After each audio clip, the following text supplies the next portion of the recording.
കനത്ത മഴയിൽ തിരുവനന്തപുരത്ത് വ്യാപക നാശം. മഞ്ചൂരിലും വെള്ളയമ്പലത്തും കാട്ടാക്കടയിലും കാര്യവട്ടം ഗ്രീൻഫീൽഡിന് സമീപവും മുങ്കോടും മരങ്ങൾ കടപുഴകി വീണു. പലയിടത്തും ഗതാഗതം ഭാഗികമായി തടസ്സപ്പെട്ട നിലയിലാണ്. രാഹുൽ ജിനാഥ് തയ്യാറാക്കിയ റിപ്പോർട്ട് കാണാം.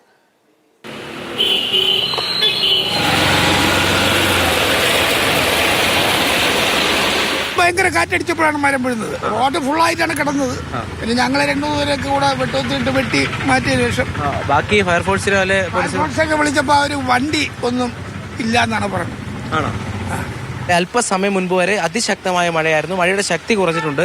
ആ സമയത്ത് തന്നെ കാറ്റും ഉണ്ടായിരുന്നു. ഇവിടെ എന്തായാലും ദൃശ്യങ്ങൾ കാണാം. ഇവിടെ ഞാൻ നേരത്തെ സൂചിപ്പിച്ചതുപോലെ വൈദ്യുത പോസ്റ്റുകളില്ല, വെളിച്ചം കുറവാണ്. അപ്പോഴും ഈ അപായ സൂചനാ ബോർഡോ ഒന്നും വെച്ചിട്ടില്ല. കാരണം ഇത്തരത്തിൽ മരം വീഴുമ്പോൾ ഈ വഴി ഉപയോഗിക്കുന്ന തരത്തിൽ ഒരു ബോർഡുകൾ വെക്കേണ്ടതാണ്. അങ്ങനെയൊന്നും വെച്ചിട്ടില്ല. അത് മാത്രമല്ല, നേരത്തെ സെക്യൂരിറ്റി ജീവനക്കാരൻ പ്രതികരിച്ചപ്പോഴും പറഞ്ഞത് ഈ ശബ്ദം കേട്ടുകൊണ്ട് ഇവിടെ വന്നതിന് ശേഷം ഈ സെക്യൂരിറ്റി ജീവനക്കാരാണ് കുറച്ച് ഈ ശിഖരങ്ങൾ വെട്ടി മാറ്റിയത്. അതിനപ്പുറത്തേക്ക് കാര്യങ്ങൾ അറിയിച്ചിട്ടുണ്ടെന്ന് മാത്രമാണ് പറഞ്ഞത്.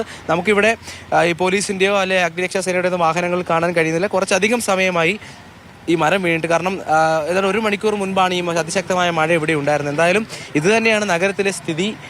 നഗരത്തിൽ ഇത്തരത്തിൽ കാറ്റ് മൂലമുള്ള, അതായത് അതിശക്തമായ കാറ്റ് മൂലം മരം കടപുഴകി വീണുള്ള അപകടങ്ങളാണ് ഉണ്ടായത്.